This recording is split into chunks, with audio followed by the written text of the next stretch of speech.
नमस्कार, मैं हूं आंचल और आप देख रहे हैं द जनता शो। कांग्रेस नेता मामन खान नूह दंगे के आरोपी हैं। इसके बाद भी कांग्रेस ने इन्हें टिकट दिया है। कांग्रेस ने टिकट दिया तो यहां तक बात समझ में आती है, उनके नेता हैं और उन्होंने टिकट दे दिया। हालांकि इस पर आपत्ति जताई गई, कुछ लोगों ने इसका विरोध किया कि आप दंगाई को टिकट क्यों दे रहे हैं। बीजेपी ने भी इस पर सवाल खड़ा किया कि कई सारे जो दंगाई हैं, भ्रष्टाचारी हैं, उनको, अपराधियों को कांग्रेस टिकट दे रही है। लेकिन बाद में मामला शांत हो गया। लेकिन अब मामन खान अपना असली रंग दिखा रहे हैं। भरे मंच से धमकी दे रहे हैं। धमकी ये दे रहे हैं कि मेवात से आपको बाहर कर देंगे। धमकी किसे दे रहे हैं, इसे भी समझा जा सकता है कि दंगा किसके खिलाफ हुआ था, नूह में। अब मामन खान ने जो कुछ भी भरे मंच से कहा है वो सोशल मीडिया पर तो वायरल हो ही रहा है। मीडिया में भी इसकी काफी चर्चा हो रही है और हरियाणा विधानसभा चुनाव में ये बीजेपी के लिए एक संजीवनी के रूप में देखा जा रहा है। चलिए आपको सुनाते हैं मामन खान का वो बयान जिसके बाद हड़कंप मचा हुआ है। सुनिए। और आपका परिवार कोई अलग नहीं है, अब हम सबका परिवार एक है।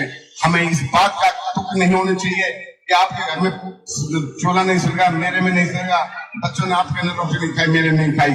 दर्द सबको पता, सबको है। और वक्त आएगा, सरकार बनेगी इंशाअल्लाह। जिन जालिमों ने हमारे बच्चों के साथ अन्याय किया है, मुझे एक एक की पता है, एक एक को जानता हूं। जिन्होंने किसी भी सूरत में बचेंगे नहीं, या तो उनको मेवात छोड़ना पड़ेगा, यहाँ नहीं रहना पड़ेगा, यहाँ बाहर जाना पड़ेगा। तो सुना आपने, भरे मंच से मामन खान ये कह रहे हैं कि जिन लोगों ने लिस्ट दी है, एक एक का नाम पता है और हुड्डा की सरकार बनते ही उन्हें मेवात से बाहर कर देंगे। मतलब सरकार बनने के बाद बदला लिया जाएगा, ये कोई और नहीं, कांग्रेस के ही प्रत्याशी कह रहे हैं। तो अभी तक बीजेपी ने जो जो आरोप लगाए हैं वो कांग्रेस के ही प्रत्याशी उसका सबूत दे रहे हैं। खर्ची पर्ची बीजेपी ने आरोप लगाए, कांग्रेस के प्रत्याशियों ने उसे सही साबित किया। कांग्रेस के राज में दलित और पिछड़े सुरक्षित नहीं थे, इसका भी सबूत कांग्रेस के कार्यकर्ताओं ने दे दिया, जो कुछ भी उन्होंने शैलजा के लिए अपशब्द कहा उसके बाद। और अब कांग्रेस राज में हिंदुओं पर अत्याचार होगा, बदला लिया जाएगा, जो कुछ भी कहा जा रहा है, जो विरोधी पार्टियों के तरफ से आरोप लगाया जा रहा है, उसके भी सबूत ऐसे प्रत्याशी दे रहे हैं जिन्हें कांग्रेस ने खड़ा किया है।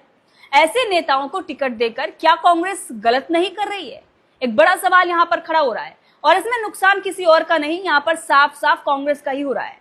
जिस तरह से विश्वास के साथ कांग्रेस आगे बढ़ रही थी कि हमारी हरियाणा में सरकार बनने जा रही है, माहौल हमारे पक्ष में है, 10 साल बीजेपी की सरकार रही है, जनता उब चुकी है। लेकिन अब चुनाव आते आते कांग्रेस पर इतना ज्यादा प्रेशर नजर आ रहा है कि कांग्रेस भी अपना आपा खोती हुई नजर आ रही है। उसके प्रत्याशी कुछ का कुछ बोल रहे हैं, कुछ लोग कांग्रेस को ही गाली देने पर जुट गए हैं। तो इसे साफ दिखाई दे रहा है कि माहौल जो है हरियाणा चुनाव से पहले बदल चुका है।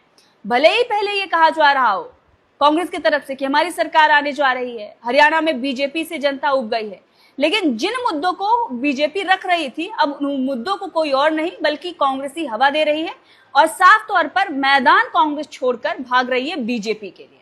बहरहाल, जिस तरह से ये धमकी और जिस तरह से ये वीडियो सामने आया, इस पर आपका क्या कहना है, कमेंट करके जरूर बताइएगा।